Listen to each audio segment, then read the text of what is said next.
says, Abby, come on, we have to go find an apartment. We will just drive around until we find one.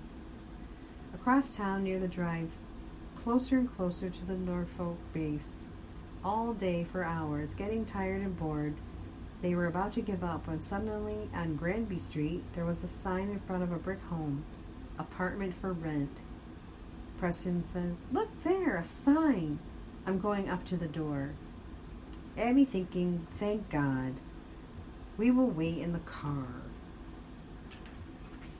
An older woman answers the door. Preston says, hello, ma'am.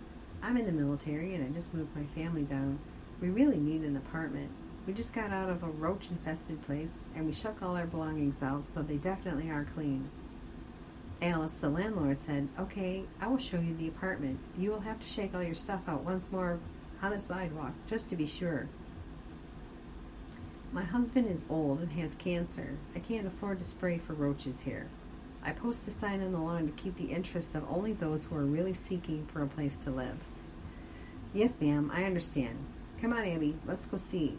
As they enter the apartment, Abby looks around in amazement that every room in the apartment is totally furnished with everything they could ever want or imagine. Breck's room had white wicker furniture with a chair and complete with bed and dresser. Master bedroom had bed, dresser, and end tables and lamps. The living room had the wood-looked furniture, couch and 2 chairs, end tables with lamps to match, a small TV, a stereo that looked like a fireplace. The kitchen had table and chairs, and all the cupboards were full with all they needed. Preston said, yes, we will take it. The following day they moved in. Preston was off to the naval base to go on leave for a week. He drove their car to the base and left Abby without any transportation. New to the area, Abby decides she wants to go for a walk. Let's go for a walk, Breck. Yes, let's go. Abby's like, wow, it's kind of stuffy out here. Let's go around this corner and see how far we get until we see a store. Oh my, it's so humid here. Okay, hard time breathing. Let's go back. I've never felt such humidity since Grandma Tomer's place in Sutherland, Virginia. It rained all week, and then when Saturday came, they ventured out for a walk. The pink dogwood trees were just beautiful with hovering over the sidewalk the way they do. Abby felt like she was in a parade. And there they saw a church, Ocean View Assembly of God. Abby said, Breck, let's take a look at this church. Abby goes into the office of the church to introduce herself. Pastor Tim says, welcome, what can I do for you today? Abby walks into this pastor's office and sees a hand-painted picture of people in planes and trains and cars, all crashing as their spirits soared up to heaven. As Abby stares, the pastor responds, what a marvelous day that will be, the day of rapture. Abby, fumbling for words, since she didn't yet know what it was, yes, it will be. As the days went by, it rained during the week, and Sundays were always sunny. Abby and Breck were able to walk to church every Sunday, enjoying the beautiful scenery. On their first Sunday, Abby drops Breck off to children's church room. Abby says, hello, this is my daughter Breck. We just moved here from New York. Libby says, welcome, Breck. We will take good care of you. Go ahead, Mom, and enjoy the service. Wow, thank you so much, says Abby. Abby had never heard those words before. It meant so much to be able to trust another person with her child. Abby walks into the church service, and the music was nothing like she had ever heard before. People lifting their hands and praising God. As service ends, Abby goes to pick up Breck. Libby's handing out cookies to the children as they leave. She was a pleasure to have in class. Don't forget, we have VBS this week. Abby says, what is VBS? Libby says, Vacation Bible School. It's all week. You are more than welcome to stay as well. The morning of VBS, Abby brushes Breck's hair. She misses her family in New York, and at the same time has a homey peace here in Virginia. At VBS, Abby sits in the sanctuary enjoying the skits. God's got an army. She had no idea that being a Christian had so much to offer and so much to learn. Afterward, Breck comes in the room with her class. Abby says, "Hi, Breck. How was your day?" "I had fun, Mommy. Look, I have a pin. It says, 'Holy Spirit, our helper.'" Abby said, "I had fun too. I like that pin." As they go home, Abby realizes that food is getting low, and they don't have any way to get to the grocery store. Abby prays, "Dear Father, I need some fiber, and I have no way to go to the store. Thank you, in Jesus' name, amen." The next morning, Abby hears a knock on the door. Alice is there. "Hello, Abby. I just made these bran muffins, and I thought I would bring you some. Do you like bran muffins?" Once again amazed, Abby says, "Yes, thank you so much." Abby was so glad to feel the peace and love, so far away from home.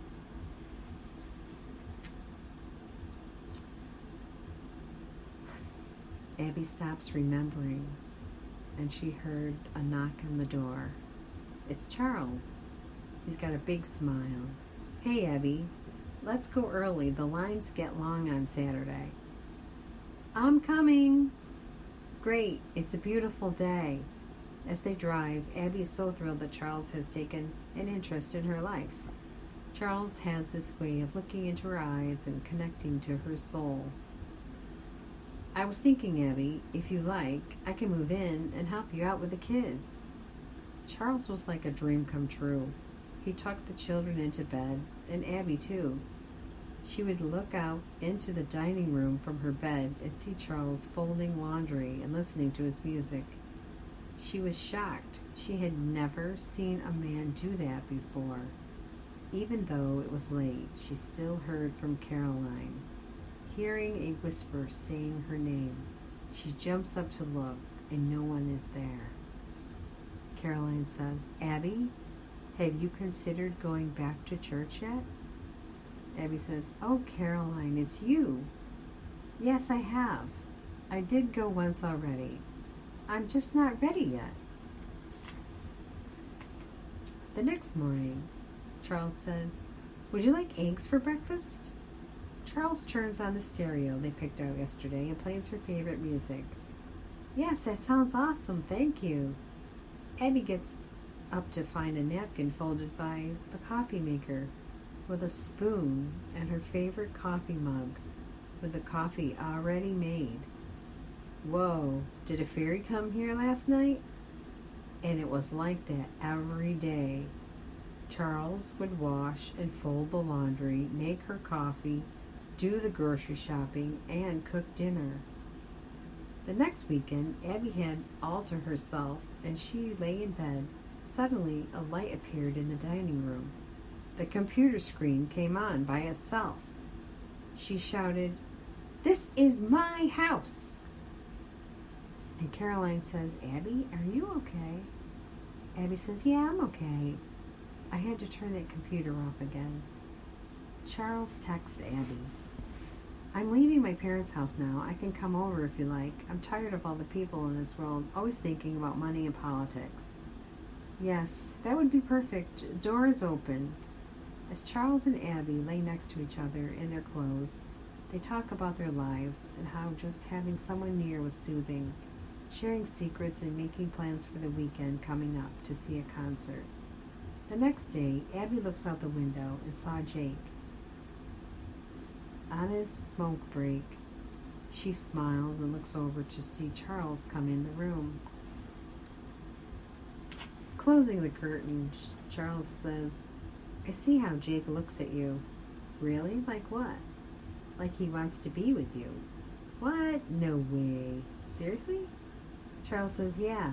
You should totally ask him to go out to a movie or something." Abby's like, "Oh, well, I guess I could." Abby is very disappointed but intrigued by the insight Charles has. The very next chance she gets, she will walk over to Jake. Abby looks out the window and there he is. She wanted so much to be close to him. She sees him dragging on a cigarette, holding it with his thumb and pointer finger as if he were a badass. Caroline says, Abby, the Lord is waiting for you. Abby says, there is plenty of time. I'm just not ready. Oh, there he is. There's Jake. Running outside, Abby faces her fear and starts a conversation with Jake. Jake says, hey, Abby, what up? Abby says, hi. Well, I was thinking maybe I could take you up on that business offer. Oh, well, I don't know. I will have to think about it. Okay. I gotta run. Catch up with you later, Abby says. Charles says, hey, Abby, I invited a few people over this weekend since the kids were gone. Oh, okay. I could use a distraction right now. Charles says, here, have a beer. Abby reaching out reluctantly, but she really didn't drink. Thanks. Charles had bought stools for the porch and made a cool hangout. He seemed to make everything feel like home. Somehow, Abby had been searching for something, but it was missing. Charles like, you don't mind if I smoke, do you, Ab? Charles, you smoke? No, go ahead. Abby had consumed 3 beers now, and she is drawn to the smoke as she watched Charles greet their guests. Charles says, hey, Abby, meet Johnny and Lola. Abby's like, nice to meet you. Charles puts on music and offers a handout to dance with Abby. By the end of the night, Abby had accepted Charles' offer for a smoke, and everyone stood outside smoking and drinking beer. And this was the way every night went for a month. Abby gets a text from Jake. Abby, I've been thinking about it, and I don't see why it wouldn't work having you live here. Abby, surprised by the text, she knew that her heart was with him more than with Charles. And Abby says, I'm glad to hear that. You have to tell Charles that he has to move out. Yes, I will tell him. Jake says, let's get together and go over the lease. Okay, I'll be over in a minute. Abby knew this was not going to be easy, but she had to do it. She didn't want to give up her only chance of a real relationship with Jake. Jake says, so here it is in black and white. No painting any of the walls without my permission. Blah, blah, blah. Read the rest later. And the added bonus for me is that you make me lunch every day and dinner. Abby's like, okay, I can do that. Abby signs the lease and walks back to the apartment. Charles says, Abby, what would you like for dinner? Charles, I have something to tell you. Charles turns and Abby looks at Abby in the eyes as he always did when he would speak to her. I have decided to move in with Jake. What? Said Charles. You said so yourself, that I should go for it and ask him to go out, and now he has asked me to move in, and I said yes. Now I have to move all the stuff I bought? How long do I have? I'm so sorry. Until the end of the month. That night, Charles invites all his friends over for one last party. He lights up a joint and gets the party started. Abby, crying over what she has done, she broke the relationship with Charles, and as he moves out all his belongings, everyone sits at the table playing cards. Wow, Charles is really bumming, says Johnny. Lola says, yeah, I've never seen him like this. Nina, I can't believe he can smoke pot so much and still stand. Abby goes down to the basement where Charles is packing things up. Charles says, Are you going to be okay, Abby? Come here.